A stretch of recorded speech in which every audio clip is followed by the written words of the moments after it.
afternoon and good evening. I'm Jingzhang from China. I'm really pleased to have this opportunity to share with you about what I have done in China with the SCAFFOLD. And Christian is going to show my slides for me. I'm sorry, I can't read or speak any Russian, so I'm going to speak English. So in my presentation, I'm going to talk about four things, like four contents. The number one is the challenges facing our Chinese universities and college teachers. And the second one is about proceedings of the workshops I have organized in China. And the next one is a feedback from my delegates. And the last one is my own reflections. Christian, I can't see the slides, so it's I'm not going to continue anyway.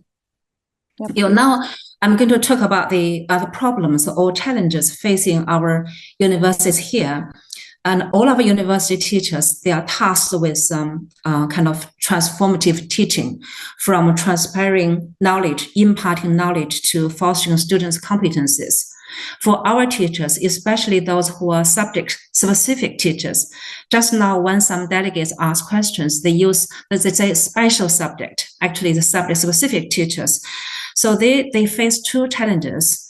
And the first one is that when we say competencies, what we mean by competence, for example, we say problem-solving competence is very important, but how they don't know, this is too general and too abstract, how to break it down into a small element so that students can take action and the teachers can witness and can observe how students demonstrate those competencies. So in this scaffold, there's clear answers. Like you see, this is one example, like a creativity. And here, this have very clear definitions. So these provide a guidance for our teacher. So this is the first challenge about the details of the next page, another one, the previous page. Yeah, the previous page. Yes, this page. And the second challenge facing them is that how to design a learning activity relevant to a subject topic. Just now, a colleague raised questions after Philip's presentation. They ask, we are teaching economic course, how we are going to use these activities and given by those cards. I'm going to give an answer at the end of my presentation. And the solutions, my company in China, we provide faculty development workshops in China altogether since May this year. Since the Chinese version was made available, I have organized 6 workshops, and actually the 7th one will be next week. So altogether, 146 delegates from 19 universities and colleges attended. And those teachers, some of them just teach enterprise modules, but majority of them actually teach subject-specific courses. And some of them are very experienced, and some are new, like pre-term, pre-service teachers. So they are grouped together in 6 cohorts. So this page gives you an idea about what I did on the first day. Just to give an idea, my workshop lasted for 2 days. This is something extra. So the reason why I put it on the first day before the scaffold was that majority of our teachers, they graduate from universities after a short term, like a summer holiday. They received new teacher training. And then in September, they began to teach others. They don't really know how to design a curriculum or design a course. They're expert in their academic background, but they don't know how to teach. So that's why I introduced this diagram to them. So this is very, it's very clear. So I provide a link on this page. I understand that Christian is going to share the slides with you so that you can click the link and you can see the paper I wrote together with my partner in the UK, Edison Price. So next phase, please. Next page. Christian, next page, please. So on this page, I give you details about how I use the second day, which is on the scaffold. So I divide the day into 6 hours. So these are the proceedings. So the very beginning, the 1 hour, I will give acknowledgement about where this scaffold came from and the history of this scaffold, and also give a very brief introduction to the ENTRACOM. And then because I group all the delegates into a group of 4 or 5 people, so they take turns to read the competence card to familiar them with what we mean by competencies. So this takes about 1 hour. So in this process, when they read the competence card, they will take out those they think their students need to foster, need to have those, they need those competencies. And then on the second phrase is that they will study teaching method and assessment method in expert groups. The reason is that, for example, like this is one of the teaching method about product-based learning. Usually our teachers, they interpret by surface meaning. They say, oh, PBL, I know PBL, but actually they don't. They mistaken PBL with doing product. So on those cards, they have a very detailed kind of definition, and then give steps about how you plan this activity. So I asked them to spend 1 hour and a half examining each teaching method and assessment method, because these are something they really need, they're not familiar with. And then when we come to the group work, so I will put them together. So I will work as a leader, like a facilitator, to take them through this process, the planning, the process, 1 to 7 process. So this is also something like eye-opener for our delegates, because usually our delegates put the last step to say, they will start from, there's a form, I will fill in the form. This is how I design a course. They don't really know, before you put down your pen, there are other steps to go through.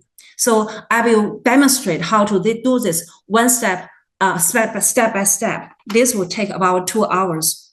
So after each group finish their own group activity, and then I will divide them into a group of pair. So each group will demonstrate, will explain what kind of process they have went through, they have gone through in the putting together such activity. And the other group will serve as an observer. They will provide kind of constructive feedback. And after this group finish, they swap. So this turn, when they explain the process, they will realize, oh, there's something wrong. It is not logical, so they can make some improvement.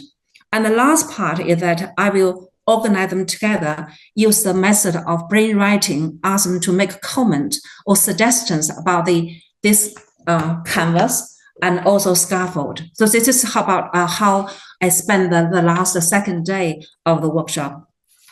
And next page, please. So at the end of each workshop, I will collect feedback from all the delegates. So here is kind of a list. I just take them directly from their feedback. So the grammar may not be correct. And so they say the scaffold makes the activity planning process visualized. So sometimes they just focus on one step and they tend to forget their time limit, for example. They tend to forget, oh, I need to put down the competence. I forgot the competence. So this like the visualize something is like a reminder for them to know the process. And also they say, oh, now I know that this the first time for me to learn that drafting the lesson plan is the last step. So they know the planning process, the previous 6 steps is very important. And they say, oh, the competence cards are very detailed, easy to choose. They also say, oh, teaching method and assessment offer practical guidance on how to put those methods into action. So they found it really kind of enlightening. And the last one, because not all of the delegates came from one particular university or teach a specific, one common specific subject. So they found it really enjoying to work as a group, to start from the beginning, to start from scratch, to design something together. So they enjoy that process. As I told you just now, some of the delegates, they are experienced. Some are new teachers. When they get together, they can teach each other. They learn from each other. There's also the like the peer learning. And many of them, they were very excited. They were attracted by the practicality of the scaffold. None of them raised questions. They just asked me to clarify things. But I have developed this workshop for 6 times already. So I can see there's some reoccurring issues. This is my reflection, and also I noticed some of the delegates today, they also read the same issue. So this is my reflection. The last page, please, the next page. So for those who teach us enterprise module, those teachers, they have a longer, they have longer time, and they can follow the process, like planning process. For example, if they say, I want to foster students' creativity, and here at the bottom, there's an exercise, they can do this exercise because they have time. So their course is to use to develop those competencies. For example, in the creativity, the exercise is that find 50 ways to use a pencil. So they can do this exercise.